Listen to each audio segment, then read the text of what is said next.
Eu inverti a imagem, professor. Usei a mesma imagem da senhora aqui na capa, só que eu invertia os personagens. Nós não combinamos não, viu, gente? Não combinamos. Bom, gente, o que um advogado vai falar de célula-tronco aqui hoje? Eu não sei nada de célula-tronco, tá, gente? Mas já doei, já fiz a prospecção das minhas, já estão criopreservadas. Eu fiz algumas semanas passadas aí. A mim me coube falar um pouco da questão regulatória, certo? Que é a parte legal, e também da questão comercial. Por que nós reunimos hoje, o foco hoje é cirurgião plástico e o foco hoje é gordura lipoaspirada, né? Por que nós focamos nesse assunto? Quando o José Ricardo e o professor Walker nos procuraram no final do ano passado, a vocação da R-Crio foi a polpa do dente de leite. Então, eles vêm trabalhando há vários anos utilizando a polpa do dente de leite, que é riquíssima em células mesenquimais. Por que o dente de leite e não o dente normal? Porque ninguém vai arrancar o dente normal e seria normal para tirar a polpa. O dente de leite você despreza. Então, é o minimamente invasivo. Como também o dente do siso, né? Eu extraí na 3 semanas, né, Ricardo? Há umas 3 semanas, do palato, né? Do periósteo. Um procedimento muito simples. Eu não sei o nome do instrumento, como é que chama aquela colher? Oi, uma conchinha? Parece o Silvio usou bem uma pá de servir sorvete, né? Isso, só que é bem minúsculo, o tamanho de uma ervilha, né? O procedimento durou pouco mais de 20 minutos, já considerando a anestesia local. Menos de 20 minutos, eu fiz o procedimento às 13h30 e às 15h30 no aeroporto eu comi carne, mastiguei carne, sem sentir desconforto nenhum. Então, um procedimento minimamente invasivo, porém mais invasivo do que o dente de leite ou do siso, mas minimamente invasivo. E por que a gordura lipoaspirada? Porque esse é zero de invasão, né? A gordura já foi extraída e vai ser desprezada e nós estamos colocando em um tesouro no lixo, podendo aproveitá-lo. Por isso que a gente focou na cirurgia plástica. Nós não temos os números de 2019 ainda, mas em 2018, por cirurgiões plásticos, foram realizadas no Brasil 379 mil lipoaspirações. Sabemos que outros profissionais de outras áreas médicas que também fazem lipoaspiração, sem ter tido devido treinamento às vezes, mas por cirurgiões plásticos de 2018 foram 379 mil lipoaspirações. Houve uma reação da economia no Brasil no ano passado, então certamente deveremos ter ultrapassado as 400 mil o ano passado. Dessa gordura lipoaspirada, eu quero chutar um número e agora, sem querer ser liviano, mas agora é um chute, né? Eu imagino que no máximo 5% dessa gordura talvez seja aproveitada numa lipoenxertia. Não sei se nós temos esse número, Silvio, temos esse número? Não deve passar de 5%, né? Então, 95% seguramente é totalmente desprezada, juntamente com um tesouro que é jogado fora. O porquê da criopreservação. E aqui, professora, permita-me esse pequeno adendo, a senhora abordou, por que a criopreservação? Num momento de uma doença grave e eu precisar me valer desse tesouro genético, tesouro biológico, eu vou demandar um tempo para extrair o material biológico, para fazer a seleção, para fazer a expansão celular e para daí poder utilizá-la como terapia. É para isso que serve a criopreservação. Quanto à idade da célula, uma coisa que eu ouvi do professor Ricardo, qual é a melhor idade da célula para ser extraída e ser criopreservada? A melhor idade é hoje. Não importa se eu tenha 7, 10, 15, 20 ou 70 anos de idade. O fato é que as células que eu estou criopreservando, extraídas aos 55 anos de idade, me darão saudade quando tiver 75, 80.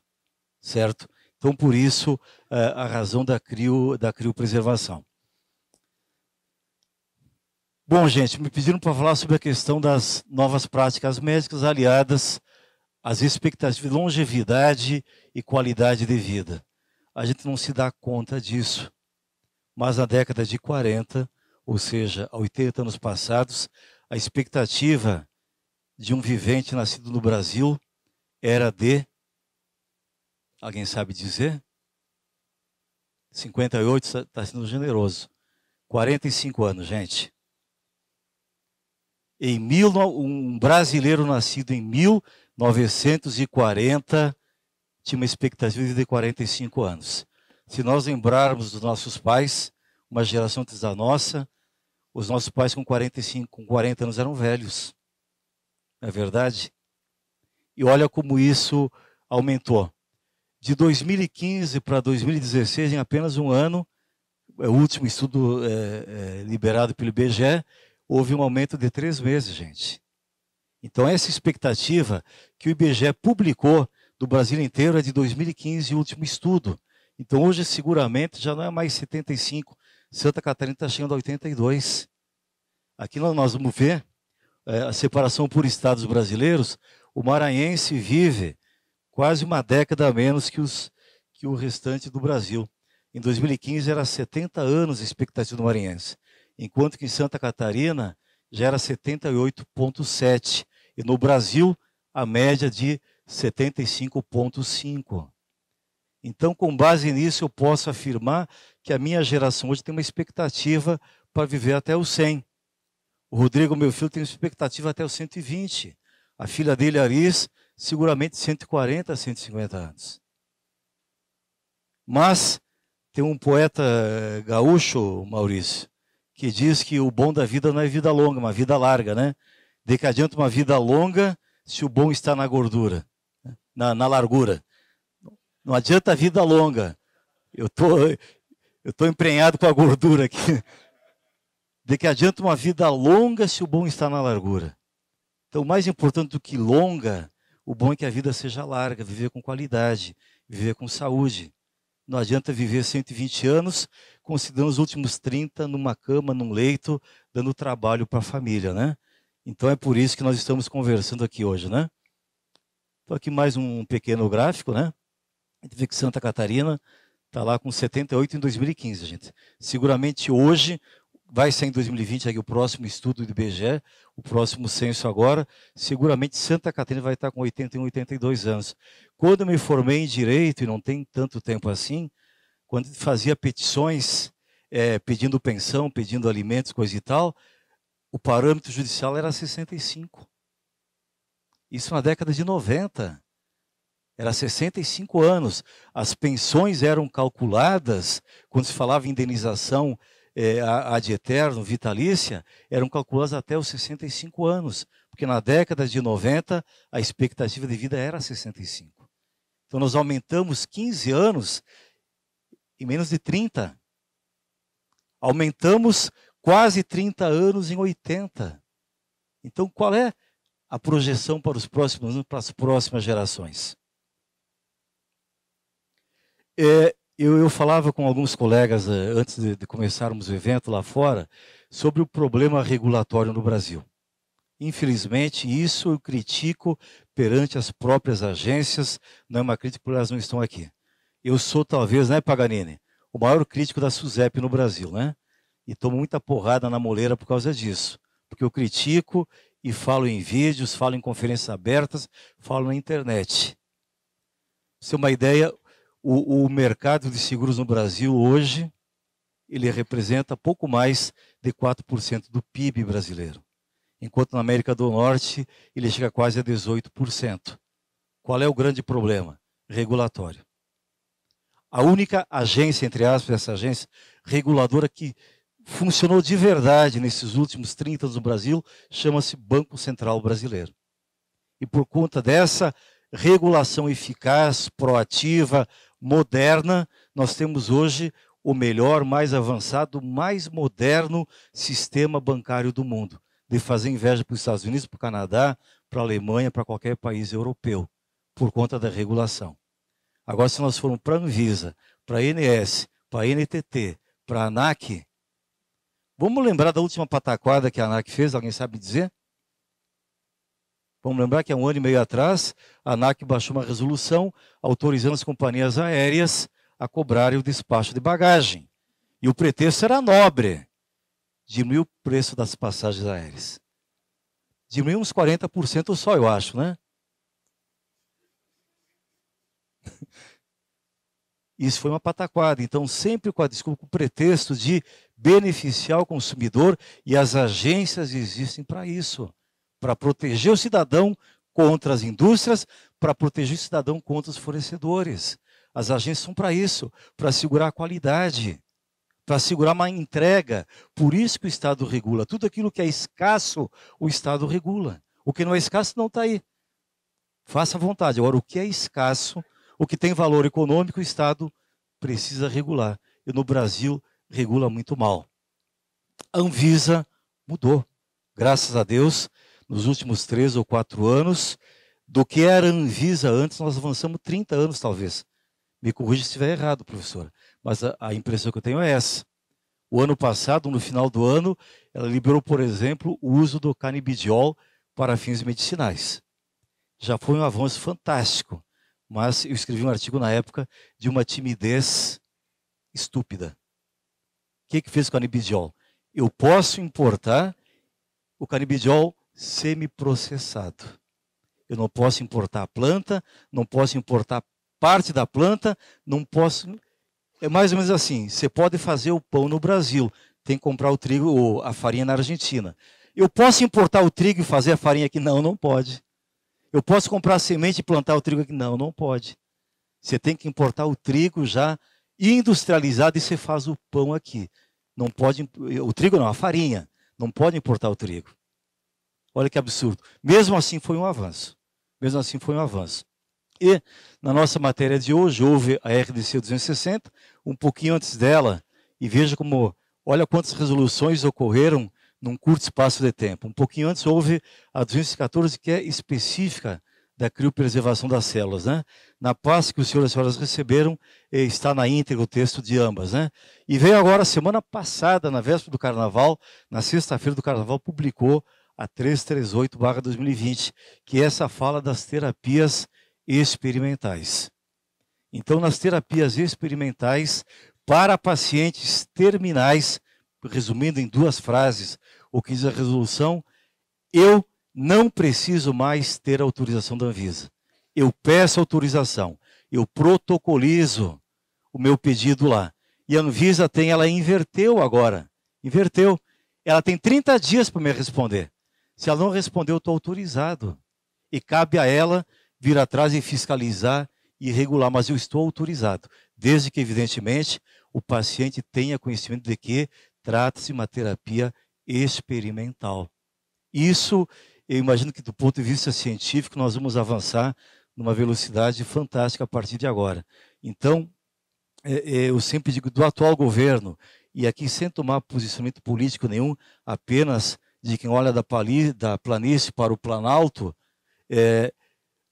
o que nós avançamos em vários setores no último ano, uma coisa fantástica. O que melhor aconteceu no Brasil. Medida provisória 881, que acabou com Lei 13.824, se não me engano, liberdade econômica. Então, o Estado passou a presumir o cidadão como um cidadão de boa fé. Antigamente, o pressuposto era você é de má fé, tem que me provar o contrário. Agora, liberdade econômica. Eu tenho liberdade para produzir, para fazer tudo aquilo que eu quiser que a lei não proíba. Eu tenho liberdade. Não preciso provar para o Estado. Antes, para obter qualquer alvará, eu tinha que pedir para o Estado para me dar uma certidão de que eu estou regular, para eu levar a certidão e devolver para ele. Olha que coisa absurda.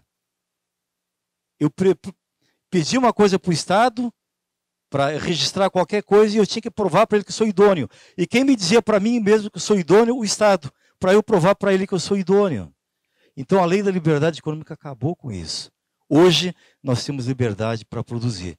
Então reforma previdenciária, reforma tributária, qualquer outra coisa, são coisas muito pequenas perto da lei da liberdade econômica. Nós estimamos um estudo feito pela Asbraf, junto com o professor Ramalho no ano passado, que só a lei da liberdade econômica vai gerar, num espaço de 2 anos, mais de 3 milhões de empregos no Brasil. Mais de 3 milhões de empregos. O CVM lançou o sandbox dele em outubro, a SUSEP lançou em novembro, o Banco Central em dezembro. Olha que coisa fantástica. O que é o sandbox? É exatamente a tradução literal, uma caixa de areia. SUSEP, que nós estamos vivenciando agora, publicou hoje a resolução, viu, Paganini? da SUSEP. Então, eu pus uma caixa de areia aqui e você, produtor, você empresário, você empreendedor, vem aqui e brinca. Você pode fazer um castelo, uma casa, pode desenhar um elefante, faz o que você quiser. Qual é o limite regulatório? A caixa de areia. Não pode jogar areia para fora da caixa. A areia tem que ficar aqui dentro. Mas aqui dentro, você faça projetos e traga para mim. Eu estimo que no mercado segurador, gente, se o mercado entender agora o que é esse sandbox, só no mercado segurador vai passar dos 4% para 7% do PIB ainda dentro desse governo, ou seja, até 2022. Nós vamos duplicar o mercado segurador no Brasil só com o sandbox da SUSEP. Então, essa questão regulatória, agora que o pessoal acordou, e a Anvisa acordou também.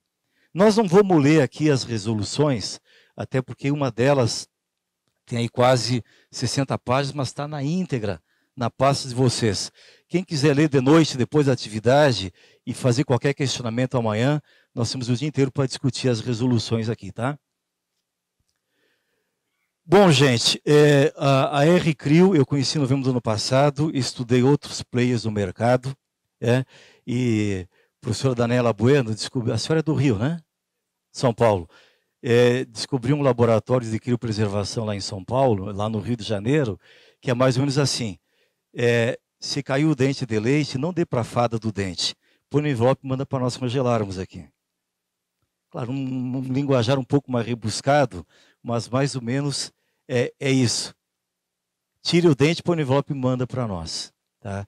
Quando eu conheci o Zé Ricardo, o Walker, a equipe da R-Crio, e vi a seriedade com que eles tratam esse assunto, certo?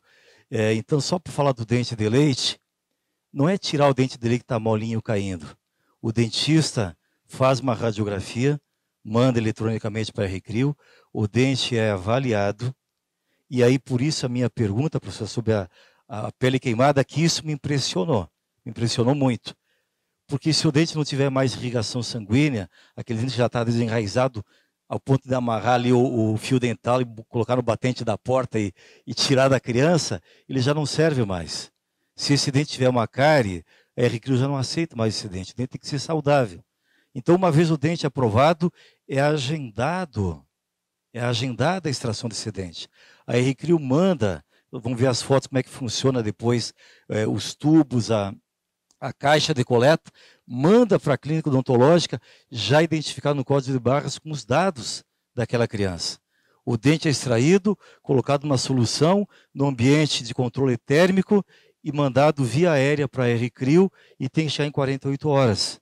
É isso, né, Ricardo? Então, uma seriedade. Depois disso tudo feito, depois de feita a seleção, todos os testes, a expansão celular, são separadas 4 amostras, essas 4 amostras sofrem um projeto, uma rampa de congelamento, que vai até 80 graus e fica em quarentena. Antes desse congelamento de até 80 graus, são extraídas amostras de cada um daqueles lotes, e essas amostras são testadas, congeladas e descongeladas várias vezes, e analisadas as células, se elas preservam todas as suas condições e potencialidades. Só depois disso que aqueles 4 lotes vão sim para o congelamento definitivo a 195 graus negativos. Então, uma coisa muito séria, veio minha equipe primeiro, o professor Ramalho, o doutor Alexandre Lemos, conhecer, fazer uma imersão no laboratório. Nós temos a oportunidade de fazer uma coisa um pouco mais superficial amanhã, mas quem quiser visitar num futuro próximo é só agendar e ficará à disposição. Depois eu vim pessoalmente, conheci, discuti com todos os técnicos, com os cientistas do Zé Ricardo, para me convencer da seriedade do trabalho. Então, esse infográfico está no material dos senhores também, está impresso, muito bem aí.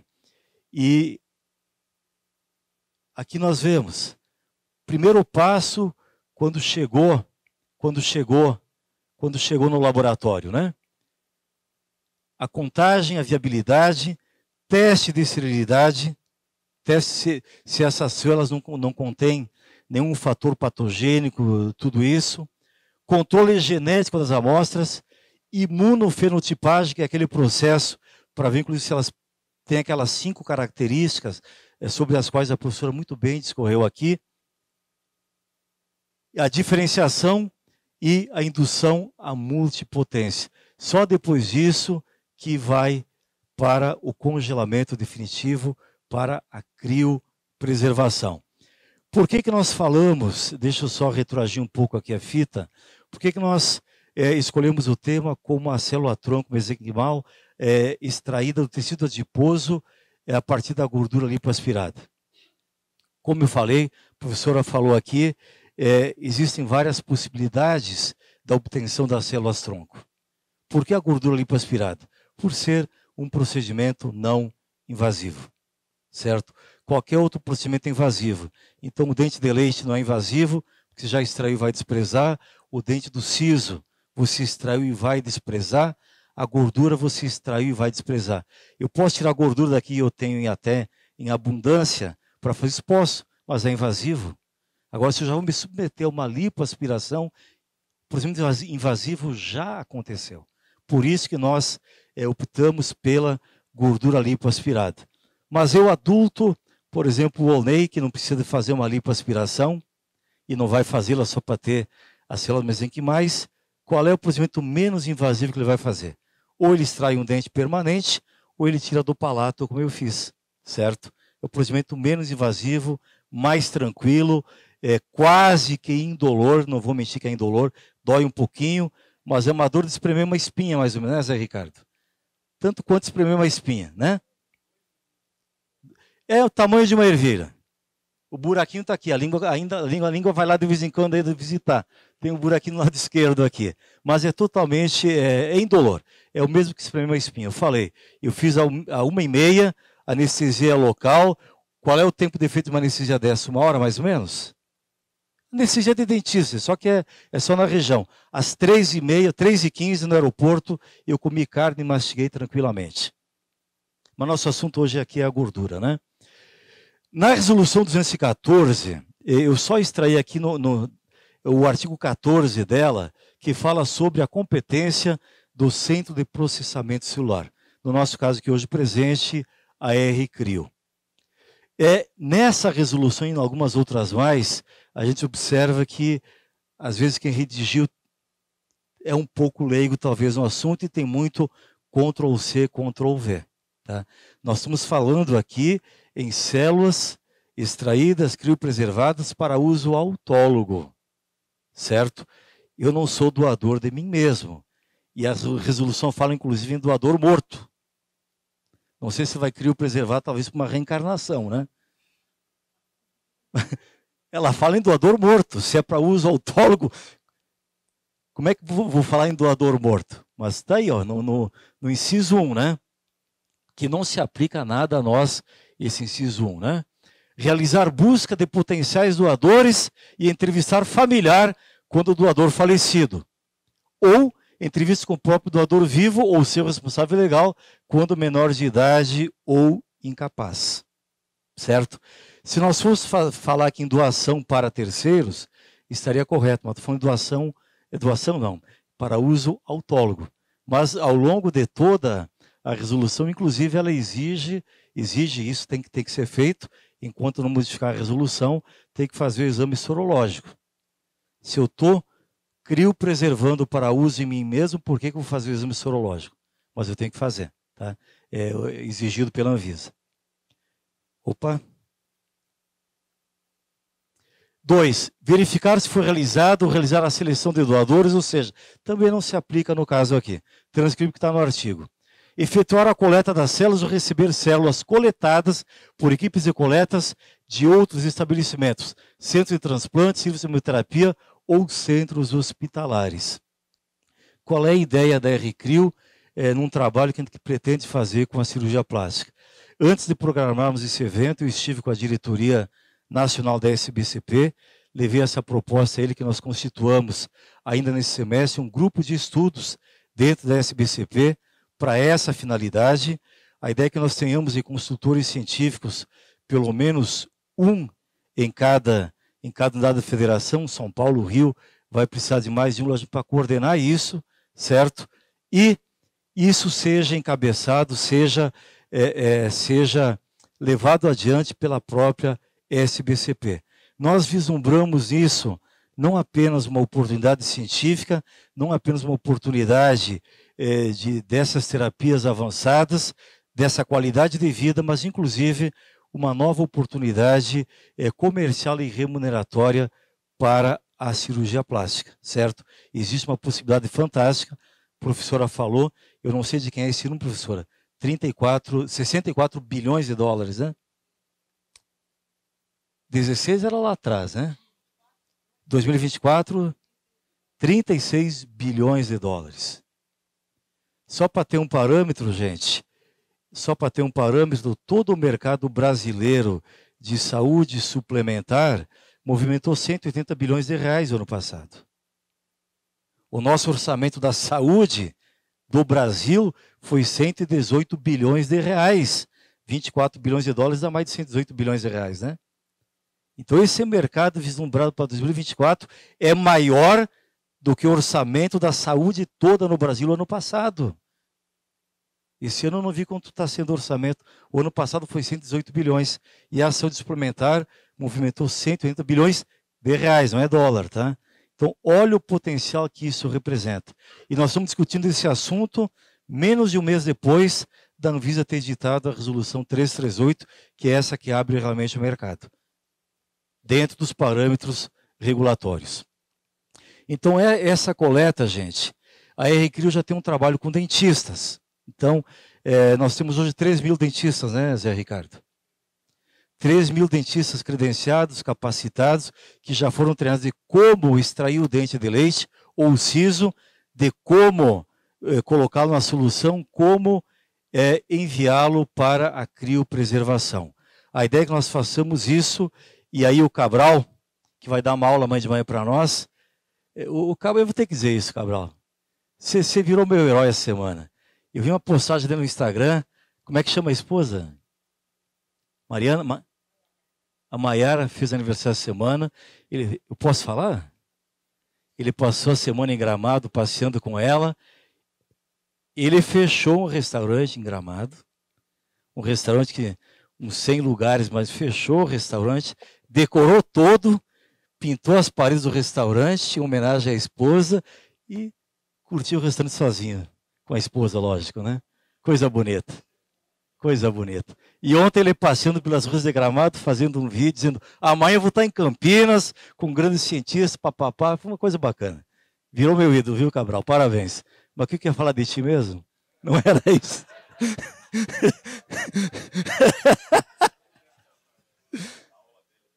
Não, ele vai dar aula amanhã, claro. Ele vai dar aula amanhã. Certo. Inclusive, se podia introduzir, já que domingo é o Dia da Mulher, dando uma aula de como, assim, conquistar todo dia novamente uma mulher, viu? Posso fazer uma introdução assim amanhã, em homenagem a elas. Bom, gente, o Cabral me dizia, quando ele disse, não, mas a gente não pode, o cirurgião plástico não vai fazer isso.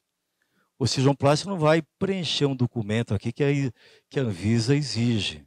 O cirurgião plástico não vai colocar isso tubo, é ampola, como é que eu chamo?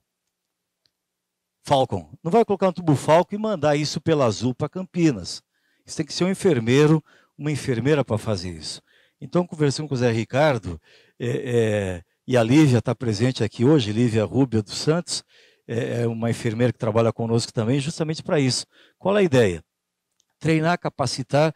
Eu tenho impressão, quero discutir isso com os senhores aqui de hoje para amanhã, que talvez a melhor figura, o melhor personagem, o melhor player para fazer isso seja o instrumentador, a instrumentadora, né? Nós treinarmos, e ele vai ser remunerado para isso também, viu, gente? Ele não vai fazer isso pelos olhos azuis do Zé Ricardo.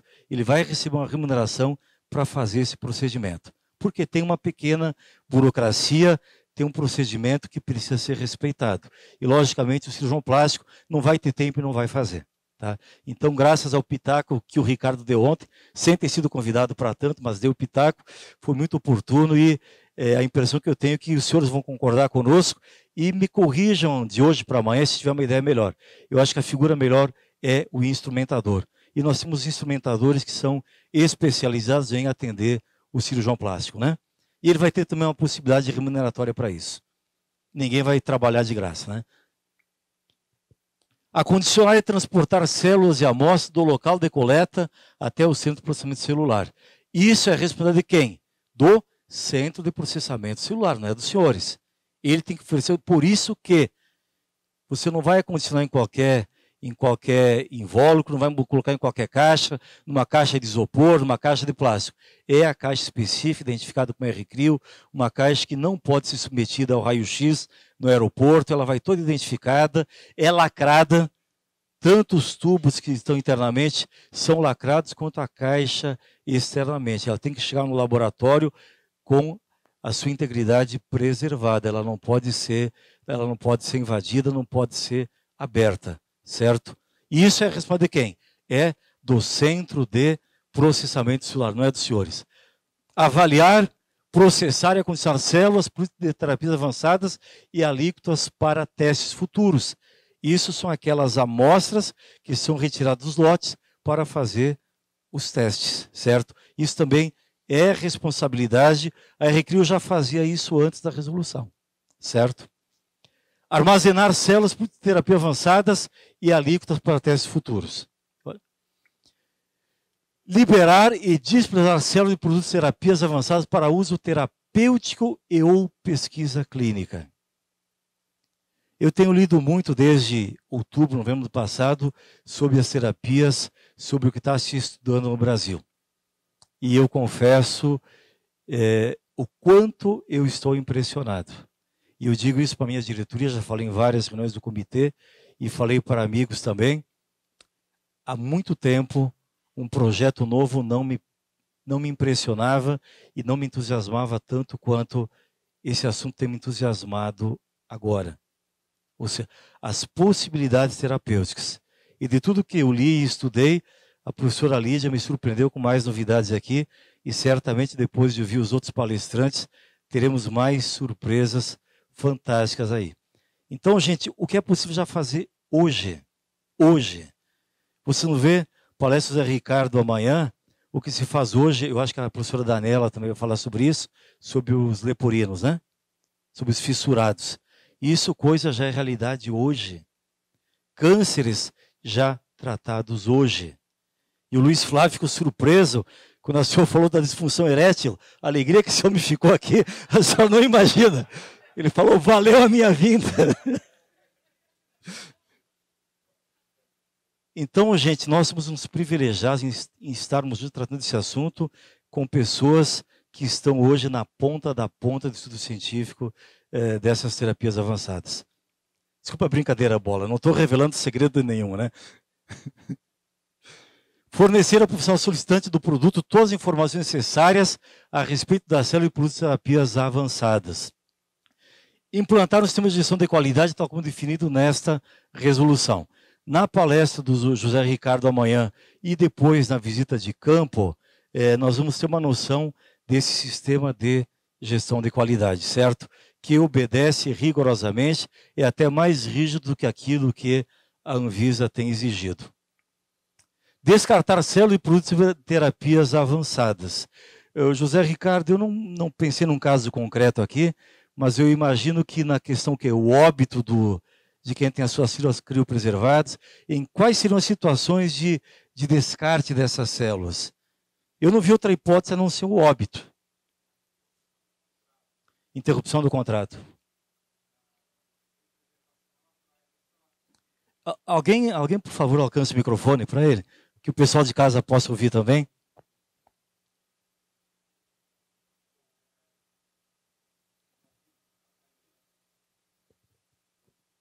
Tem que ligar, tem esse problema. Agora sim. Bom, a interrupção do contrato seria uma possibilidade, né? Então a gente precisa, a regra de descarte, ela segue também uma normativa para isso, né? Bom, um fato importante é que, uma vez feita a guarda, a solicitação para entrega desse material para uso não cabe mais à família, mas ao profissional responsável pela aplicação. Então, para descarte também... Agora eu vou fazer uma pergunta um pouco mais capciosa, tá? Como é que se estabelece isso do ponto de vista documental? Como é que se registra isso? E vou te contar um caso meu. Nós criamos dentro da ANADEM o Observatório Nacional de Jurisprudência. Isso foi um trabalho de 3 advogadas ao longo de quase 3 anos, pesquisando os 27 tribunais estaduais, os 5 tribunais regionais federais e o STJ. Tudo que falou em direito médico da saúde, nós coletamos. Isso é garimpo, gente. É garimpo por quê? Porque os tribunais hoje não permitem robô, né? Você não consegue pesquisa com robô, então é um por um, tá? 18 mil decisões registradas, catalogadas, criticadas, sistema fantástico, tá? Estava hospedado na Ocean, né? Na Ocean. E só pode pagar com cartão de crédito. O cartão de crédito vinculado a essa conta foi clonado ano passado, em novembro, e ficou 2 meses sem pagar a hospedagem na nuvem. Mandaram notificação para um e-mail que era do programador que criou o sistema, que nós já tínhamos esse e-mail. O e-mail não foi respondido, a conta não foi paga. A Ocean fez o quê? Jogou todo o acervo no lixo, gente. Tudo. Lixo. O que você vai fazer com as células-tronco e como é que você documenta isso com o rompimento do contrato? Não, pois mais ou menos a mesma coisa, né? Vamos colocar, então, um bode em cima da mesa. Vamos isso, piorar a situação. Piora. Piorando a situação, primeiro fato é que não existe seguro para perda de uma chance, né? Então, imaginando que caia um avião no laboratório, o que acontece com aquelas células que estavam ali armazenadas, ou com as pessoas que detinham aquele material biológico ali. Então, essa é uma importante questão. E a outra é uma perda temporária de energia, nitrogênio. Não, vamos de atividade profissional, perda de emprego. De quem provê o sustento da família, do contratante. E como é que fica isso? A pessoa perdeu o emprego, ficou 2 anos aí num período de dificuldade, mas voltou, né? Depois de 2 anos ao mercado, de 1 ano. E naquele período ela não tinha como pagar o contrato. Então, como lidar com isso? A gente vai descartar esse material? É óbvio que não é a intenção. Se a gente for pegar a atividade, né, de criopreservação pelo negócio, né, todo o trabalho empenhado, ele está na primeira etapa.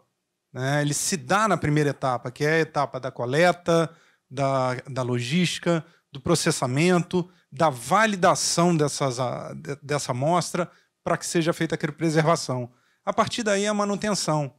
Então, aquela ideia, né, se o mundo fosse regido por bom senso e gentileza, né, advogado morreria de fome, rapaz. Não é? E é essa ideia que a gente procura trazer para a prática, né? É que a gente tenha e fomente oportunidade, aí envolvendo seguradoras e outras, que é o seguro para perda de uma atividade profissional. E isso é possível, tá? Nós já conversamos com o Alexandre aí, já estamos discutindo o mercado segurador. Eu acho que um seguro assim por 2 anos, no caso de desemprego, de uma invalidez, alguma coisa, você tem um seguro para poder pagar aquela criopreservação naquele período. Eu acho que mais de 2 anos é complicado, mas para 2 anos que dá para fazer, né? Mas que é o prazo para que seja feito o descarte. 2 anos. Então, está dentro... Cobre. E como é que se documenta isso? Se notifica Notifica, você comunica. A gente... existem 2 questões... Quiser vem buscar aqui, eu te entrego. Como é que faz isso? Não, existem 2 questões que são importantes. A primeira é que no caso do seguro, né, tendo seguro, a gente tem essa questão da cobertura por 2 anos, e só após isso você estabelecer uma relação com o cliente, e cliente aí nesse caso, e não paciente, né, que seja mantida próxima por todo esse tempo, faz com que a comunicação chegue e a gente consiga, enfim, definir os passos a serem dados, né? Então, essa é a proposta. E um outro ponto importante a ser dividido é em relação à perda de uma chance, né?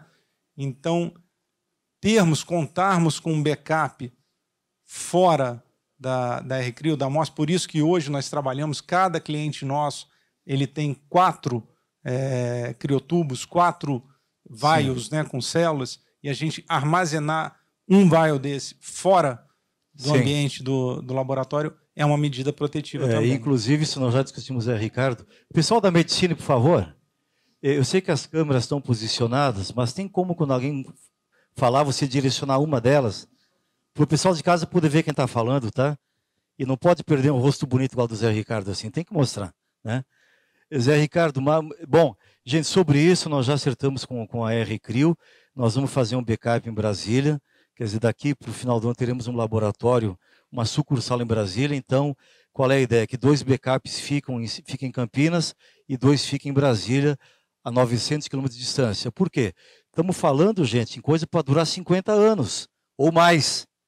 Pode ter um terremoto aqui em Campinas, pode ter qualquer catástrofe, acidente natural, pode ter uma guerra e alguém enfiar uma bomba aqui, dificilmente vai chegar até Brasília, né? Então, estamos aí a 900 quilômetros. Melhor que fosse em Brasília a bomba, eu sei. Antes que alguém diga. Então, dificilmente uma catástrofe natural vai atingir 2 pontos tão distantes um do outro. E outra coisa, para o cirurgião plástico, eu vou falar daqui a pouquinho e mostrar isso, para o cirurgião plástico que quiser, eu quero ter um backup das minhas pacientes aqui na minha clínica. Eu quero ter. Você pode fazer um pequeno investimento, e é pequeno, seria da ordem de 9 a 12 mil reais, mais ou menos, e ter um mini biobanco na sua clínica, certo? Um mini biobanco. Um tanque de 15 quilos, 50 centímetros de altura, você vai gastar R$500, R$800 por ano, né? De nitrogênio líquido, e ele tem uma capacidade de 2.400 amostras. Então, se você quiser ter um backup dos seus pacientes na sua clínica, você poderá tê-lo, e um investimento muito pequeno, e pode ser remunerado para isso. Certo? Então, você vai ter 2 backups em Campinas, 2 em Brasília e 1 na sua clínica. Certo? E você quer um argumento de fidelização maior do paciente, quer dizer, eu estou tutelando aqui o seu material biológico, eu sou o guardião aqui na minha clínica, eu estou guardando o seu material biológico para um possível uso no futuro, né? Isso é muito bacana. Vou te fazer outra pergunta, já que é biobanco, o cliente pode chegar, como chega no Bradesco, eu não quero mais você, eu vou levar para o Santander a minha conta, ele pode daqui a 5 dias, Zé Ricardo, eu não quero mais R-Crio, eu quero levar lá para portabilizar. Existe essa possibilidade? Me ocorreu agora essa dúvida. Pois é. A gente está construindo uma estrada. A professora Lídia comentou na palestra dela que em 2013 ela vislumbrava a criopreservação como algo do futuro. A R-Crio ela nasceu em 2013. Né? Então, nós nascemos naquele momento. Então, a nossa percepção naquele momento é de que nós estávamos num ambiente com um carro sem uma estrada à frente. E hoje a gente está construindo essa estrada. O importante, o fundamental nisso tudo é que a gente tenha uma régua mais alta possível, para que no momento em que uma regra de portabilidade aconteça, a gente tenha players aí com legitimidade de fato para que isso aconteça na melhor prática possível, respeitando aquilo que diz a 214, o que diz a 260, né? E agora a 338. Mas é missão para o Walker pensar, inclusive, em regras contratuais, tá, Walker? Já levando em conta o Código do Consumidor e tudo mais, né? Quem é que falou em portabilidade? O Marcelo? O Marcelo adora portabilidade. Depois que inventaram esse termo, não tem mais infidelidade, né, Marcelo? Agora é portabilidade, né? Vamos lá.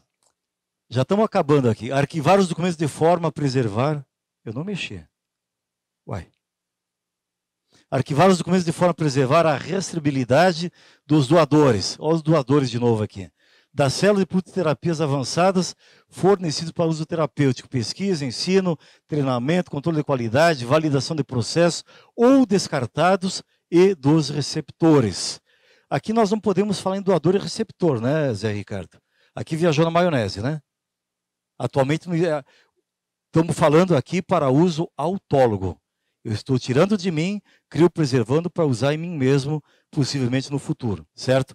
Mas toda essa documentação, vocês vão ver depois, já vai no envelope especial, o envelope à prova d'água, vai dentro da caixa, identificado, junto com o material de coleta. Então, voltando aqui, a oportunidade que nós vislumbramos para a cirurgia plástica. Nova oportunidade. Nós temos visto nos últimos 5 anos para cá principalmente, essa guerra que a SBCP Nacional travou com outras especialidades, com outros profissionais, certo? Quanto ao que nós estamos chamando de invasão de especialidade, certo? Nenhum outro profissional invade a ortopedia, né? Dermatologista não se inventa a fazer uma prótese de quadril. Não se inventa nem a fazer um gesso, né? O dermatologista. Psiquiatra não faz parto, não faz cesariana, né? Mas a cirurgia plástica tem um apelo muito maior. Então, vocês têm sido vítimas de profissionais não treinados, não capacitados em invadir a especialidade. E é uma guerra inglória, gente. É uma guerra inglória. Nós temos que chegar a um ponto de demarcar o terreno. O CFM perdeu uma oportunidade maravilhosa quando discutiu a lei do ato médico há pouco mais de 5 anos passados, foi em 2013, 2014, a lei do ato médico. Nós tínhamos, na época, na qualidade de médicos, a 3ª maior bancada do Congresso Nacional. Perdia só para advogados e empresários. Empresário em primeiro lugar, advogado em segundo. Bancada médica é a 3ª. Se nós pegarmos no Brasil os 5.600 municípios, com certeza mais de 2.000 municípios têm um médico na qualidade de prefeito. E mais 2, 3 vereadores. Então, o médico, esse profissional, tem uma capacidade eleitoral, um fenômeno de atrair votos muito grande. Hoje tem mais de 80 médicos na Câmara Federal. 81, 82. Dentista deve ter 1 ou 2 só. Na passada só tinha o Rodrigo Martins, lá do Piauí. Só tinha um dentista na gestão passada. E com todo esse potencial, o CFM não conseguiu capitalizar. Por quê? O Ronaldo Caiado é ortopedista. Nem posso ser que era médico também, né? É ortopedista, vai participar da bancada ruralista, não da bancada médica. Certo? Basicamente, 2 que na legislatura passada erguiam a voz para falar como médicos dentro do Congresso Nacional é o atual ministro da Saúde, Luiz Henrique Mandetta, do Mato Grosso do Sul, e lá do seu estado, lá do querido Pantanal, e o Irã Gonçalves, que é de Rondônia, ou Roraima, né? Acho que é Roraima, o Irã Gonçalves. Os únicos 2 que se identificaram como médico. Então, a lei do ato médico foi discutida durante vários anos e saiu uma colcha de retalhos que, na verdade, ao invés de proteger o ato médico, abriu o caminho, certo? Então, vamos criticar o Conselho Federal de Odontologia? Não, eles estão certos. Tem um amparo legal para fazer o que estão fazendo. Conselho Federal de Biomédica, eles têm um amparo legal, certo? Conselho Federal de Enfermagem, tantos outros. Eles estão invadindo a área médica. Quem diz? Quem diz é a lei. Se a lei não proíbe, é permitido. E as autarquias federais, os conselhos, vamos lembrar, eu falava primeiro do problema regulatório e as autarquias, CFM, OAB, CFO, todos esses conselhos são as piores autarquias que existem.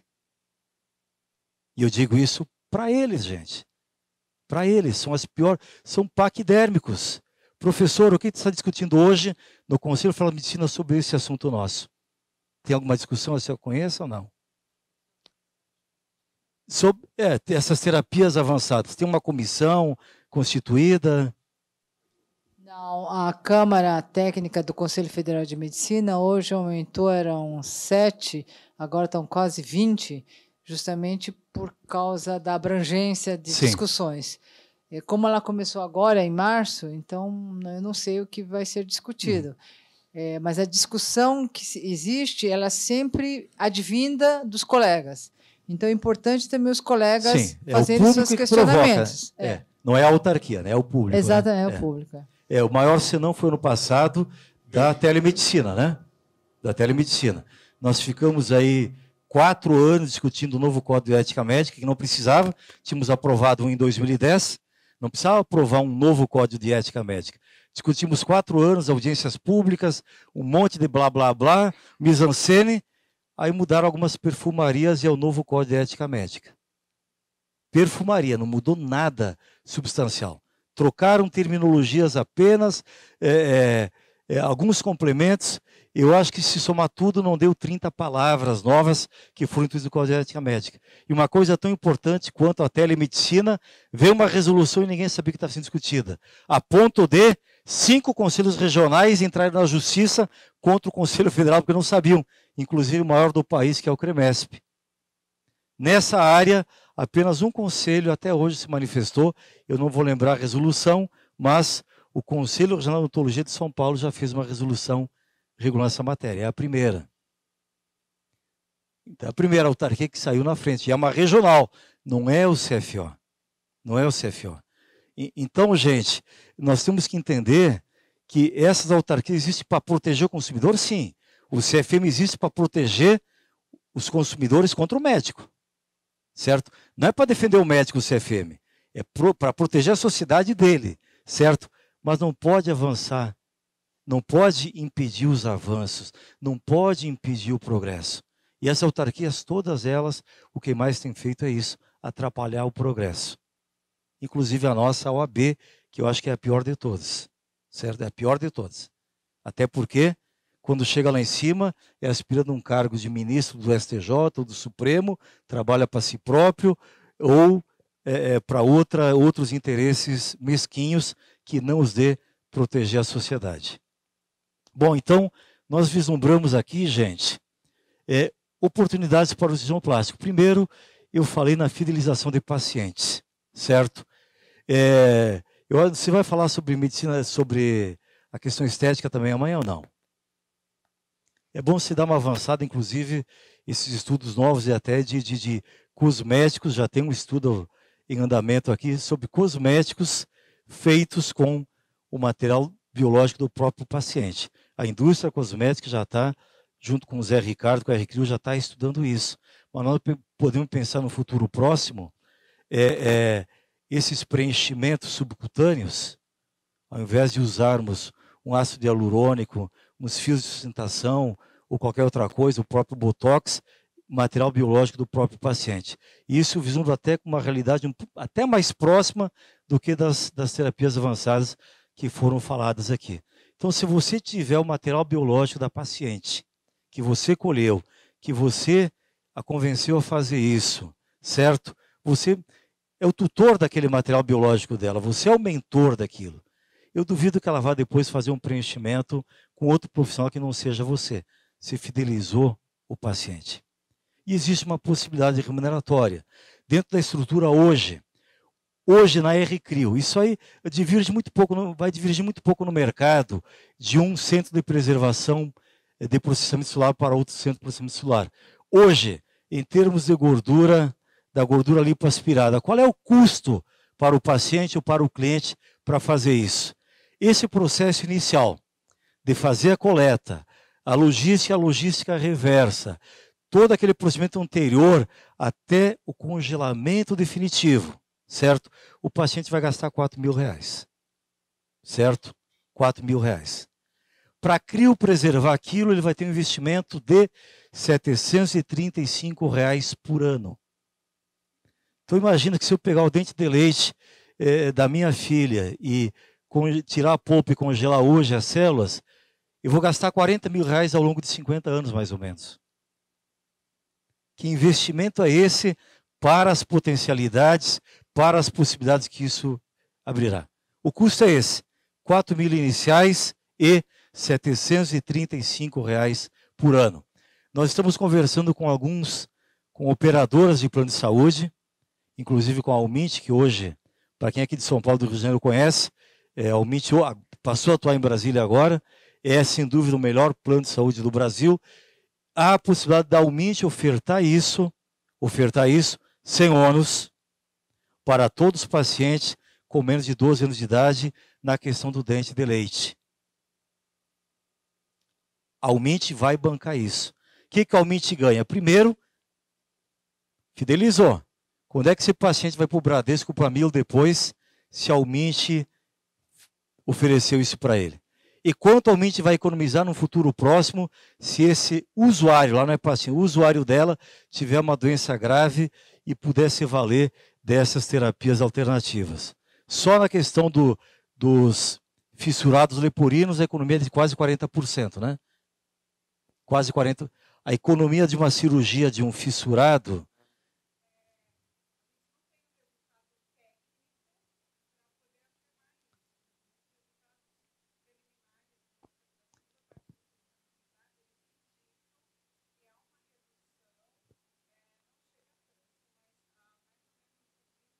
%20%.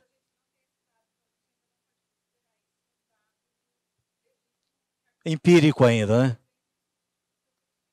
Perfeito.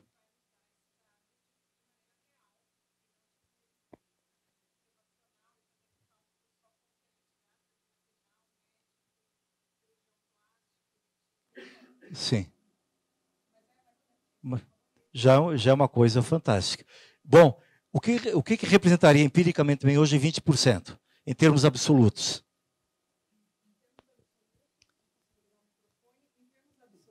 Vamos trocar então, por favor. 20% de quanto? A pergunta é mais ou menos essa. 20%, a incidência de fissura no Brasil é aproximadamente 1 para 650 nascimentos. Eu não sei fazer uma conta rápida, o senhor é advogado, o senhor que tem que fazer essa conta para mim. Eu não sou matemático, eu sou advogado. Mas é advogado, advogado responde tudo rapidamente. Não, mas... 20%, 1 para 650. Eu não sei qual a população do Brasil agora. 210 milhões. Então faz essa continha para mim, para eu não passar vergonha em público. 7 milhões. 7 milhões de seria brasileiros. uma economia. Aí 20% de 7 milhões. Então, estamos falando... Para fazer uma cirurgia... Estamos falando, então, em 700 mil nascimentos por ano. O que a gente viu em termos... Não, que 70 a gente mil, não pode considerar científicos.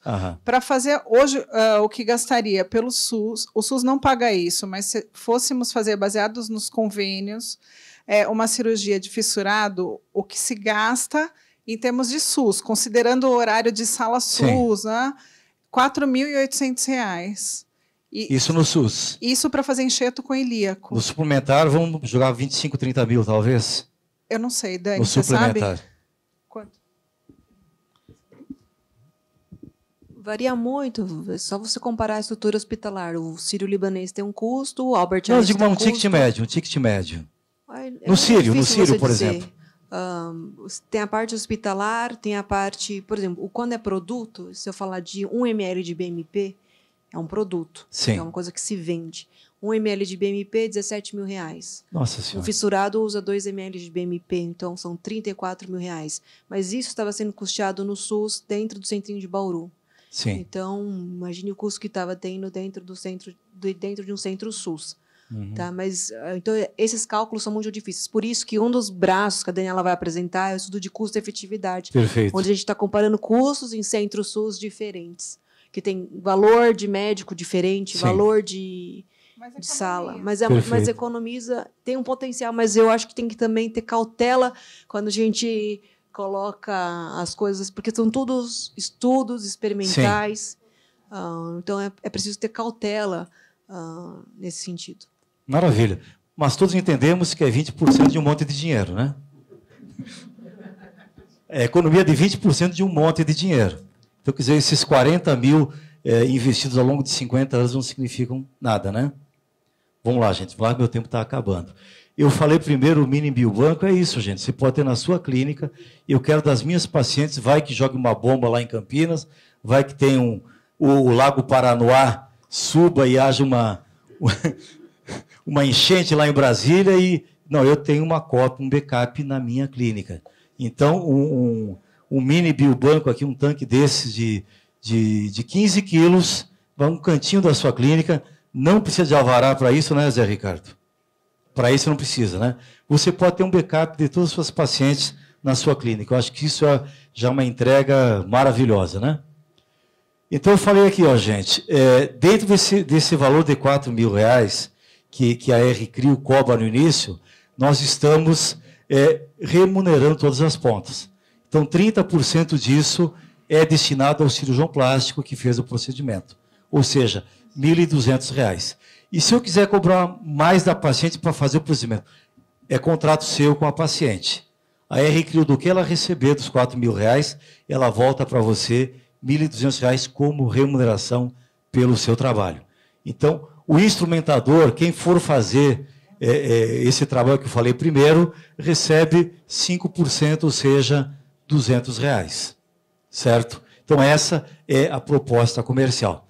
O paciente vai pagar 4 mil. Se você quiser fazer um acordo com ele, mas isso tem que ser claro, gente. Tem que ser claro. O laboratório cobra R$4.000. Eu cobro mais 1.000 de você para fazer isso. Você só não pode dizer para o paciente que o laboratório cobra 5 mil, certo? Tem que haver transparência e honestidade. Quanto custa uma lipoaspiração? Dr. Silvio cobra R$10.000, mais ou menos, né? Mais ou menos isso. O Mastro Donakis, que vai estar conosco à tarde, cobra R$25.000 uma lipoaspiração. O ticket médio cobra 3 mil. Então, cada um é o trato. O que é combinado não é caro, precisa ser combinado, certo? Então, o fato é, do que a R-Crio receber, 30% ela retorna para os senhores como remuneração. Isso é antiético? Não é antiético. Você está trabalhando, está fazendo um trabalho, certo? Está fazendo um trabalho. Então, não tem nada de antiético isso, e é contratualizado, é transparente isso. O instrumentador recebe por quê? Vai ter o trabalho de colocar no tubo, colocar na caixa, lacrar o tubo, lacrar a caixa, fazer contato com a Azul, para a Azul passar na sua clínica, fazer a coleta e mandar para o laboratório. A gordura, Zé Ricardo, desculpe aí. Tá. A gordura tem o mesmo prazo de 48 horas que o dente ou não? Então, a partir do momento que foi coletado, tem que chegar em 48 horas em Campinas. Certo, gente? O pessoal do Amapá aí vai ser complicado, né? Oi. O Cabral vai falar na aula dele amanhã, mas o que? 13 ml, 6 ml, mais ou menos isso? É uma quantidade ínfima. É uma seringa, certo? Agora, tem que chegar no laboratório em 48 horas. O que é a figura do consultor científico? Os senhores estão acostumados no mercado, por exemplo, o Stefano é speaker da Politec, né, Stefano? Desenvolveu uma prótese fantástica, viu, gente? No cafezinho Cobra desse homem, ele conseguiu um Visa agora em dezembro, né? Ele vai falar, no cafezinho ele fala amanhã, e a Politec vai industrializar, certo? Tá pronta? Maravilha. Então, quem quiser ser cobaia, fazer umas cirurgias experimentais com a prótese do Stefano, é recomendado, viu? Eu me responsabilizo. Se tiver processo, eu defendo, tá, gente? Pode ficar tranquilo. Brincadeira, Stefano. Então, nós não queremos o termo speaker. Então, os senhores, quem quiser no seu estado depois ser o consultor científico, certo? E qual é a ideia? Fazer palestras, reuniões com os colegas da sua regional, do seu estado. A gente vai fazer um contrato. Esse contrato não é com a R-Crio, esse contrato é com a Anadem, certo? Vai receber um FII mensal para ser o consultor científico, e sobre aqueles cirurgiões que passarem a produzir depois, certo? Serão remunerados também para quê? Para dar uma assistência técnica, para tirar as dúvidas. Essa dúvida, quantos ml? Como é que armazena? Como é que faz? Como é que não faz? Então, não é só trazer o colega, é dar um assessoramento técnico. Por isso que não é speaker, é consultor científico, certo? Logicamente, vai ter que vir depois, passar um dia, 2 aqui na R-Crio, fazer um treinamento. Hoje é uma pequena imersão. Tem que fazer um trabalho posterior depois. Você quer falar? Por gentileza, o microfone vermelho. Direciona a câmera para o Stefano, que não é tão bonito quanto o Zé Ricardo. Stefano Favaretto, de Ribeirão Preto. A minha pergunta, depois que a doutora Lídia fez a palestra e falou sobre o tecido necrosado, por que só a lipoaspiração com cirurgiões plásticos, já aqui? Porque eu não combinei com ela, entendeu? Nós não combinamos. Porque outras cirurgias também removem tecidos sadios na cirurgia plástica, a abdominoplastia, que normalmente tem lipoaspiração, mas face, mama. Sim. Existe essa possibilidade? Eu acredito que sim, né, Zé Ricardo? E, somando-se ao fato que o Flávio Mendes, nosso colega, inventou agora uma maquininha de moer. Moedor de carne. Vocês viram aquilo? Moedor de... Máquina de linguiça. Essa é a minha pergunta. Se outras cirurgias também pertinente à coleta. Inclusive, na circuncisão, usa o prepúcio para isso também, viu, Stefano? Não, isso já é uma coisa concreta que você faz hoje, tá? Nós temos um projeto lá, boa tarde a todos, eu sou Roberto Guarneiro, ortopedista sírio-libanês. Desculpa a brincadeira que fiz do Caiado, viu? Não. O senhor citou 3 grandes ortopedistas quando falou. Primeiro, o Ronaldo Caiado. O Mandetta é ortopedista também? Não, o Mandetta é extraordinário, foi meu aluno. É o melhor ministro da saúde que eu conheço em 50 anos de medicina. É o primeiro ministro de saúde que nós temos neste país. Mas não vem ao caso isso, não é uma discussão política. Na verdade, nós temos a intenção, por exemplo, no Menino Jesus, nós temos semanalmente 10 cirurgias de postectomia em que a pele é jogada no balde. E nós estamos conversando justamente isso, para você expandir para curativo de grandes queimados, para feridas cutâneas, para tudo mais. É uma pele que pode realmente ser preservada, condições estéreis e tudo mais, não é verdade? Então, é uma realidade que logo mais estará disponível, sem dúvida. Sabe? Uma mamoplastia, você pode usar aquele tecido também, então, né? O que a gente tem sempre que pensar é que uma coisa é a gente estabelecer um padrão, um protocolo acadêmico, né? Agora, você sair do protocolo acadêmico para uma escala comercial, né? A replicabilidade disso, tornar isso factível, porque você vai envolver pessoas, profissionais, com uma heterogeneidade muito grande, né? Então, simplificar o protocolo, torná-lo factível a todos, né, para que a gente mantenha dentro do laboratório um padrão de previsibilidade, né, e de assertividade mais alto possíveis, que faz com que a gente venha caminhando passo a passo, né? Então, a partir da gordura não significa que nós iremos nos estagnar nesse modelo, né? E a gente Zé Ricardo, permite interromper um minutinho só? O professor Lídia está se retirando, uma salva de palmas. Muito obrigado.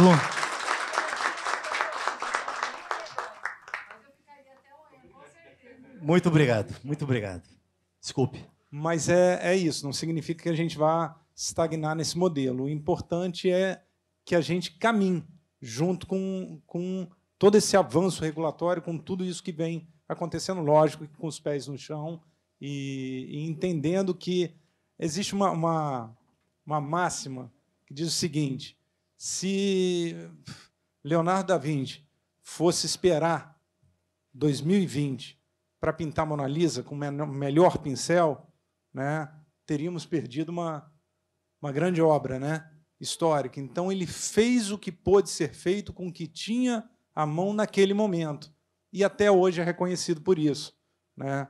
O que nós temos na nossa mão, nas nossas mãos, hoje, em termos de entrega, compromisso de entrega, ainda que tenhamos muito a avançar, que tenhamos que rever muitos conceitos, se a gente for olhar para 214, a resolução que foi publicada em 2018, né, há muito a ser revisado numa resolução que foi publicada agora, né? Mas o importante é que ela foi publicada, ela permitiu que o passo fosse dado, né? E o que nos cabe aqui é o envolvimento para que as coisas melhorem, né? E toda essa interação que está acontecendo. É isso. Maravilha. O fato é, hoje estamos preparados para dente e para gordura, é isso? Nós estamos preparados para a célula-tronco. Para a pele também. Então, não, operacionalmente, você pode recepcionar isso hoje? Dentro da R-Crio. Hoje, a R-Crio ela é classificada, hoje, a 214, ela trouxe isso como um centro de processamento celular. Não digo, mas celular. Operacionalmente. Operacionalmente. Nós nos preparamos para esse modelo. Precisamos avançar. Então, para outros tecidos, hoje não estamos preparados. Isso, porque cada tecido, cada novo processo, ele passa por um processo de validação, obrigatoriamente. Perfeito. Obrigado, viu? Você falou se o Leonardo tivesse esperado, né? A gente falou da regulação no Brasil. Se as agências reguladoras existissem na época de Noé, a humanidade teria sido extinta. A arca não ia sair nunca, né? Imagina ali o IBAMA, o CREA, não teria saído. Gente, vou passar aqui, que eu já estourei meu tempo, mas esse fluxograma, os senhores têm também na pasta, está bem impresso aí, e ele é autoexplicativo, né? Isso aqui é como a coisa vai acontecer, certo? Lembrando que toda essa parte documental tem a parte que é na nuvem, é na mídia, e tem também a parte física, tá? Essa parte física, vocês vão ver aqui.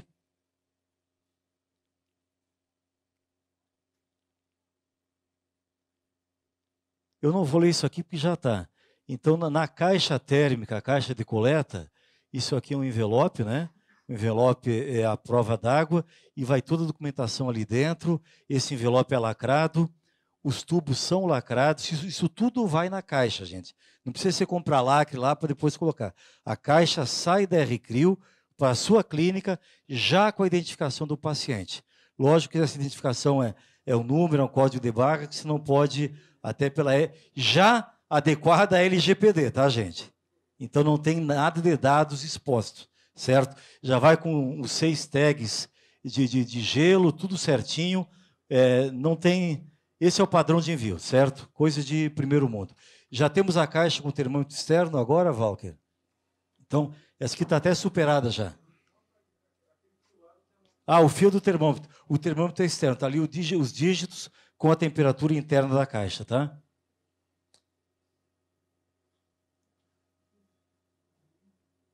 Isso é o que vai acontecer dentro do laboratório após a chegada do material.